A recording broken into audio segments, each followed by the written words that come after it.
to Your Voice in Power Hour on the My Voice in Power show for Unity Live Radio. Hello and welcome to the Your Voice in Power Hour on the My Voice in Power show. How are you today? Oh, I'm good. It's good to be here. Thank you for coming on. Can you tell us your name and a bit about yourself? My name is Kyra, and I am head tutor / owner of Mathszx tutor services. Nice. So I just want to touch on how old you are. How old are you? I've turned 20 I turned 20 in July. Yeah, so I turned 20 this year. So I am intrigued and amazed, about how much you enjoy maths. Yeah, that is my passion. I love maths. I don't know what it is. Like I feel like there's two types of people. Like either you're a numbers person or you're just a word person. And I don't get along with words, but I love numbers. Right. That's just my thing. So it's just something you've been interested in from as early as you can remember. Yeah, from as early as I can remember, I was probably I just get along with numbers. I can't even explain it to you. Like it sounds weird when I speak about it, but I just get numbers like this. But with words, I have to think about it. But with maths, I don't have to think. It just comes natural to me. Yeah. Yeah. So you don't have to think about anything. It's just someone asks you a question and it's just there. Yeah, it's kind of like a therapy to me. Like when I used to get upset, I used to just do maths. When I was going through it, I just did maths I see it as a sort of therapy. Now I would love to be like cocky and not even cocky but tricky and be like, well, look, here's an equation, like what's the answer? But like you said, there are numbers people and now words people, and I'm a words people. So Yeah. there would be no point in me even asking you anything because how am I supposed to know? That's true. I used to get it all. They used to think I'm just a calculator. They'll ask you the maddest question, put it in a calculator, and expect me to just come up with it. Yeah. Just like that. But yeah. So you're a maths tutor. So how did you get into that? So my inspiration probably started from school and my mum. So when I used to be in school, I used to find it tricky to connect with teachers because I feel like they just didn't understand how my brain worked, which caused them to like doubt my abilities. But my mum used to always just tell me like never let anyone take your power and just do what you need to do. And I just did that. Like I literally just proved everyone who doubted me wrong. And now I'm just literally just trying to be that change for every individual. Like that is just what made me start tuition. Wow, all power to your mum for being supportive like that. And all power to you for trusting your mum's word and taking it on board and allowing yourself to grow for it. Yeah, that is my biggest thing. Everyone that knows me tells me anyone tells me I can't do something, I'll make it my mission to make sure that I prove you wrong. That's literally how my mum and my dad, both my mum and my dad just brought me up. Yeah. So there's obviously a difference between doing maths and teaching it. Yeah. How do you find the teaching aspect of things? Yeah, so that's where people really they mix the two up.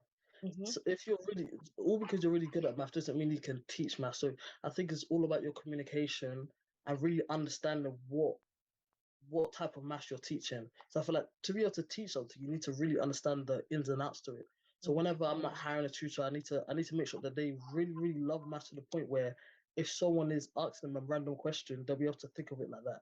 So I feel like you need to have a really good base of understanding of it and just like people skills and just like communication skills. But like I was lucky that because my mom's a foster carer, I've been literally dealing with a mixture of people from since I was like 6 years old. So speaking to people wasn't really an issue to me. Like obviously everyone has communication issues which they need to develop, but I feel like with me when it comes to something I'm passionate about, I can talk about it for days.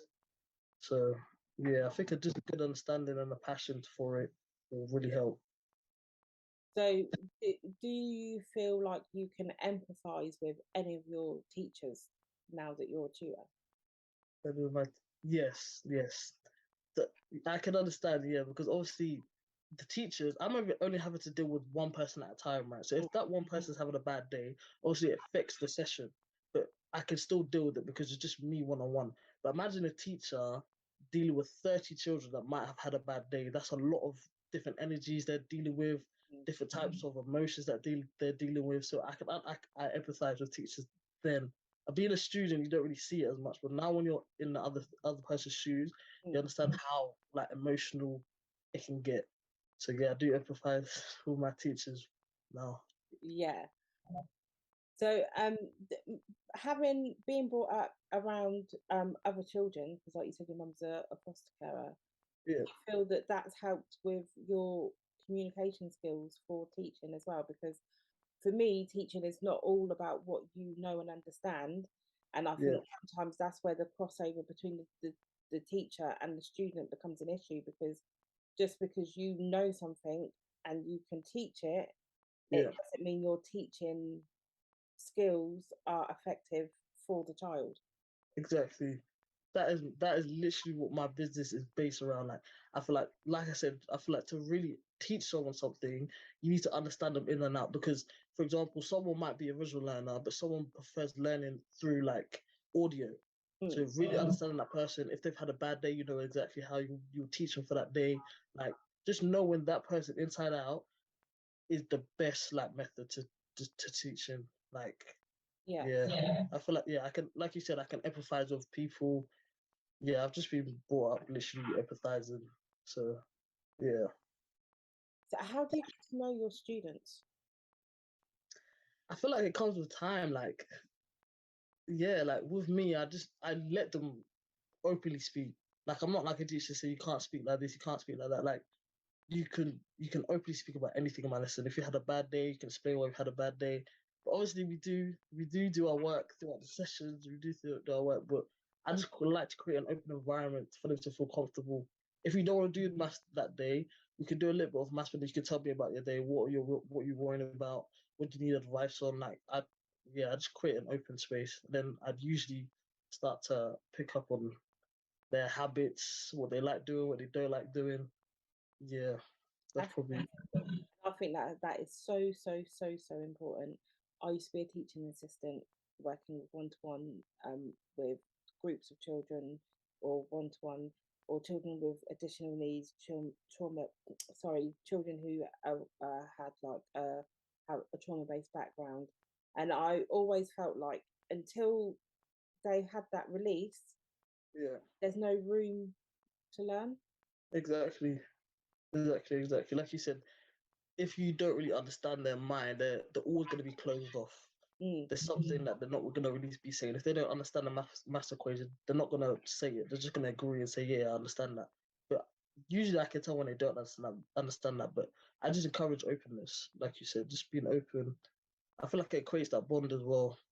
yeah, Yeah, like I tell all my students, like even if we finish tutoring, you can still message me at any time because we built that relationship. Like I yeah, don't want to just finish tutoring and then that's it. Like I want to be able to still influence that person throughout their whole life.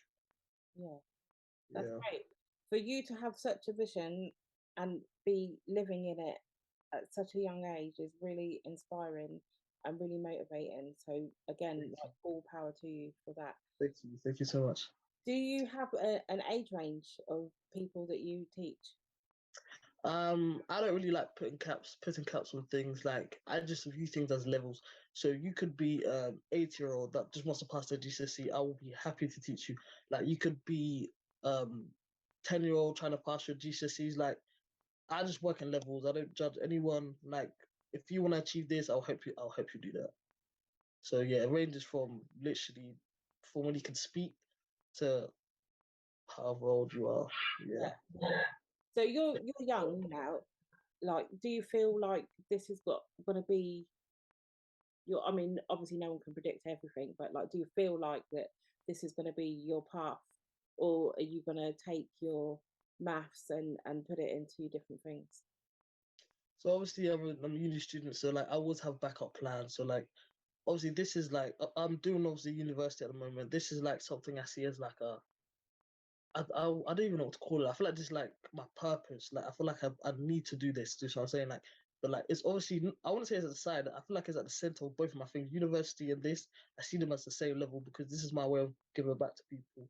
But obviously, as time goes by, after university, I don't know what I'm gonna do. Like I have internships and I'm gonna look into, but this will always be there. Whether it's pause for a while if I need to, but it will never leave.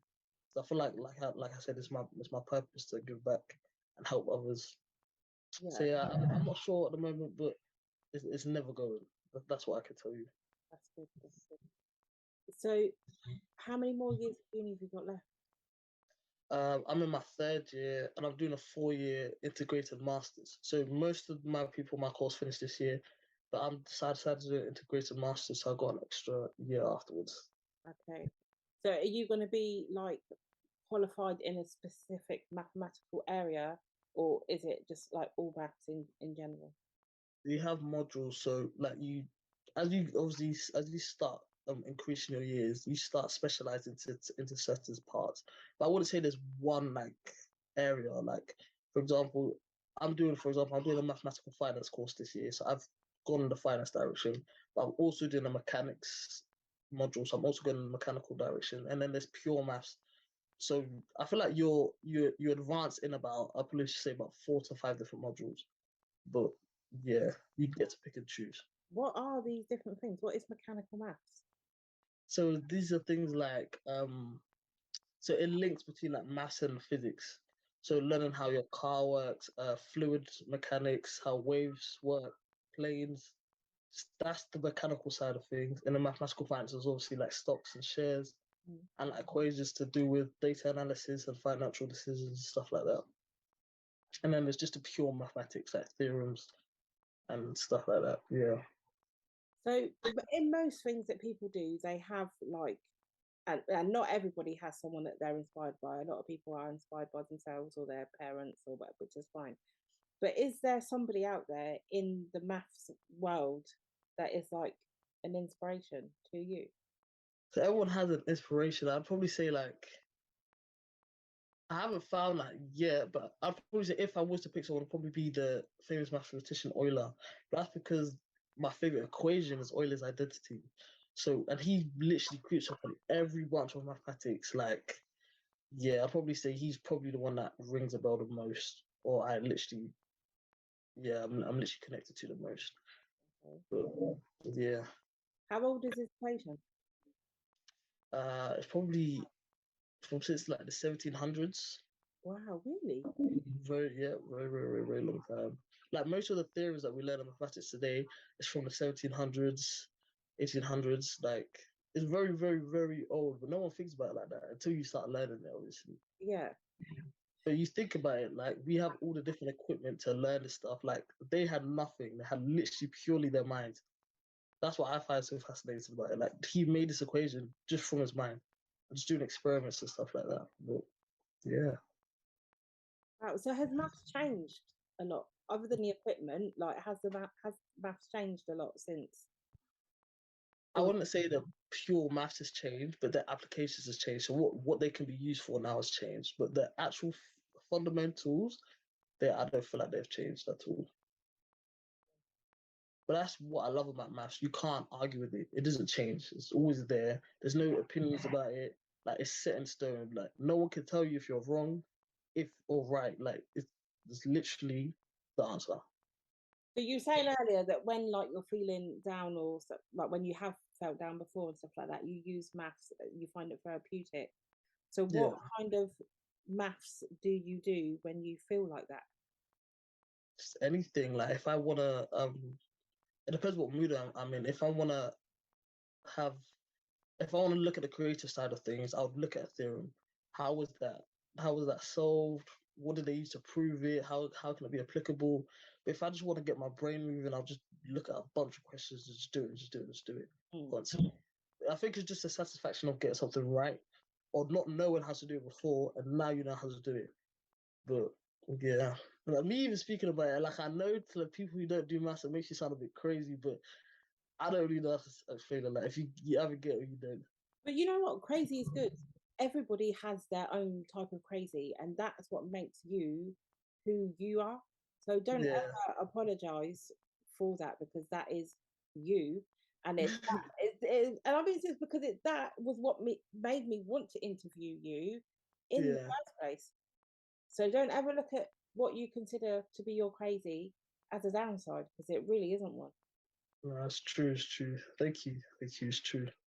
That is all right. So, what do you do when you're not doing maths? So outside of maths, I do athletics. Yeah, I'm an athlete as well as doing obviously my university work, but those are both probably university, the tutoring, and athletics are my three main things I do on a daily basis. Okay, what you doing in athletics? So I'm a sprinter. I do 100 meters and 200 meters. I train with the best coach in the world, Roddy Slater. Yeah. At Palmer Park Wedding Athletic Club. So this might sound like a random question. Do you ever, or can you apply maths to athletics? Yep, I did it with one of my students. Literally, our first lesson was she timed her runs, and then we looked at the equation. We looked at Newton's second law of motion, force equals mass times acceleration. We weighed her mass, and we found out the acceleration, and we calculated the force that she applied for every single one of her runs. So whenever she thinks of her acceleration now, I'd want her to think, how did I learn? How did I learn all of that? I learned that through Kyra, through her maths tutoring. So yeah, everything. I apply maths as well as I apply maths in my athletics as well. Like literally, because everything is times, right?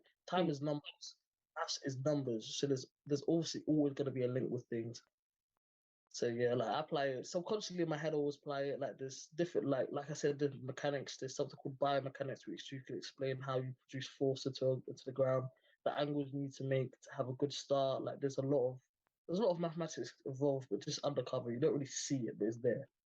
Yeah, I think I can equate that to cooking. I think because that is, well, if you're not like me and you weigh everything. Like obviously all that is numbers. Like I do everything, but I just check everything and I hope for the best. Yeah. It usually works out. But other than that, if you're weighing, you're measuring, like those equations have to measure up for you to get the best tasting meal, I suppose. Yeah. Exactly what you're saying is something called a proportion. So it's literally, if you have a recipe for 10 people and you only want to make 6, what do? You divide by 10 and then multiply everything by 6 to make that proportional for everyone having that meal. So you literally see without even realizing, you're talking about mathematical concept, proportion. Yeah. Wow. So we're probably all maths and words people, numbers and words people, without even really realizing it, because literally you're saying numbers is your thing, but the way you put everything into words is what helps to make it make complete sense. Yeah, that's what I'm saying. So like you see things through like words, right? But I will see things through numbers, but then I would need to be able to convert that to words for everyone else to understand what I'm talking about. Yeah. So yeah, so when you talked about the cooking, like, all I was imagining was how many grams of this, how many grams of that, how many grams of this. And then I converted that to explain what I'm seeing in my head so you can understand me. Right. Yeah. Wow. I'm not, I don't know what to say. I'm lost for words. You're going to be the next like famous mathematician out there for all of us to see. When you're out there in the world, yeah. Don't forget that you was on my radio show, yeah. Don't worry, I'll show you. You already know. Wow, that's amazing. So, is anyone else in your family good at maths? My dad. My mom, not so well. I'm sure she's gonna hear this. She's gonna be like, "Why did you say that?" But my mom, not so well.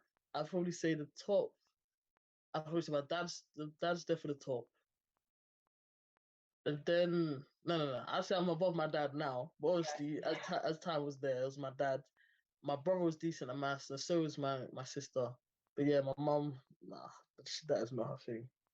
I'll tell you what. Does your dad accept that you're at a higher level in him than maths now? I don't know. I couldn't tell you. He probably would, because I do have my master's degree. I'd have the evidence to back it. If I did not have that, he'd probably still think he's up there. But don't worry, I have to humble him a bit, but Well, it's that father-daughter thing, isn't it? He's got to have that something somewhere. Be like, oh no, no. Remember, I'm the one who taught you. That's what parents always go literally, back to, isn't of it? course, of course, Yeah. of course, you already know.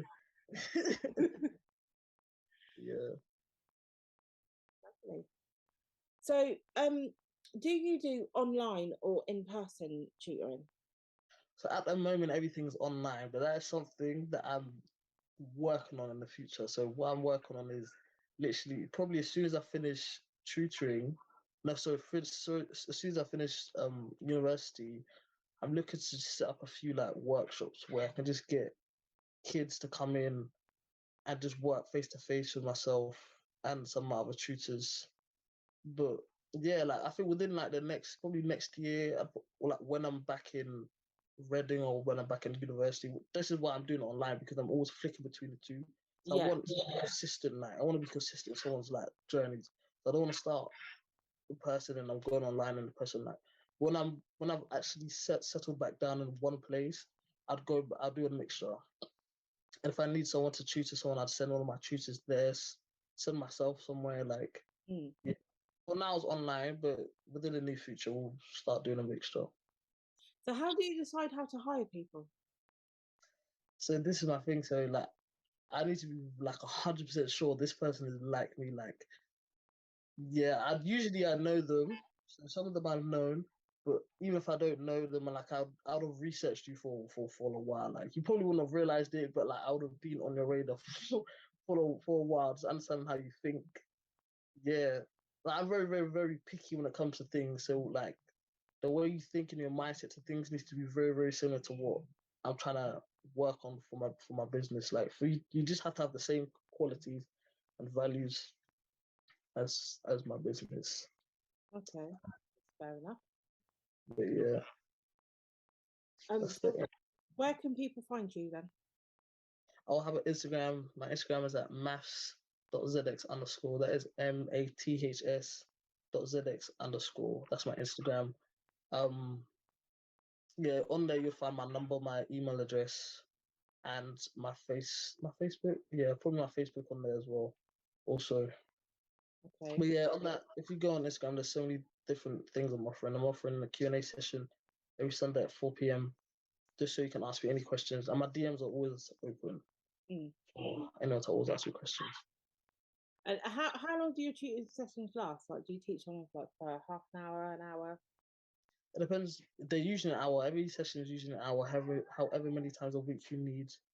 But depending on the person, if they can't concentrate for a full hour, they can have 45-minute lessons. If they're younger, if you want 2 hour lessons, like it depends on how Yeah, what we want. It's usually an hour. that's good. So you're flexible, catering to individuals.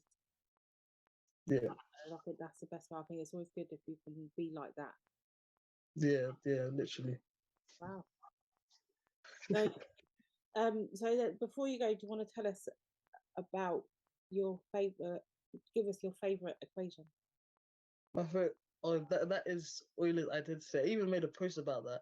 Literally just before we just gone on to our session, it literally links all the 5 different fundamental constants in mathematics. So it has Euler's number, the imaginary number, pi, 1 and 0. So like even though 1 and 0 is just like they're numbers, they have meaning. So 1 is your multiplicative identity, and 0 is your additive identity.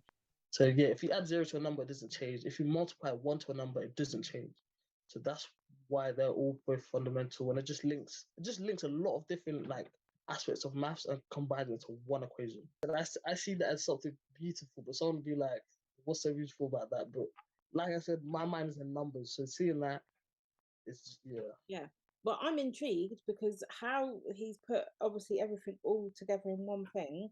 But you mentioned invisible numbers. Well, what are they? So imagine numbers are like how do I explain this? They're numbers that shouldn't exist, but they exist. So we have to for numbers that don't exist, we have to call them something. So people who do people who know quadratic equations know when you have the quadratic formula, you have b squared minus 4ac over a square root number. And if that becomes negative, if you have a negative, basically, if you have a negative under a square root, it becomes an imaginary number because you can't square root a negative number. That's impossible. Right. It's impossible to square root a negative number, but there's going to be some cases where you have to. And when you have that, they're called imaginary numbers because they don't exist. Okay. Makes sense now. Yeah, but there's so much. There's even something called complex analysis, which is the whole module that I did last year, just purely on imaginary numbers. Cool. Thank you. Well, I'll tell you what, you've definitely got my brain working. I really appreciate your time and coming on and sharing everything with us. If you could just remind us where we can find you again. You can find me on Instagram, maths.zx_, maths.zx_.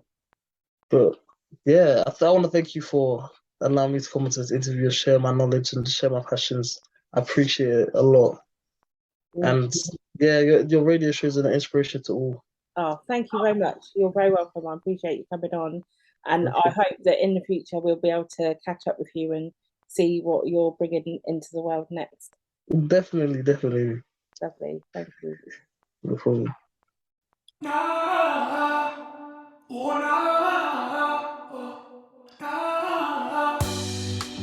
If you would like your voice to be heard on the Your Voice in Power Hour, then why not get in touch with me at myvoiceinpower@outlook.com.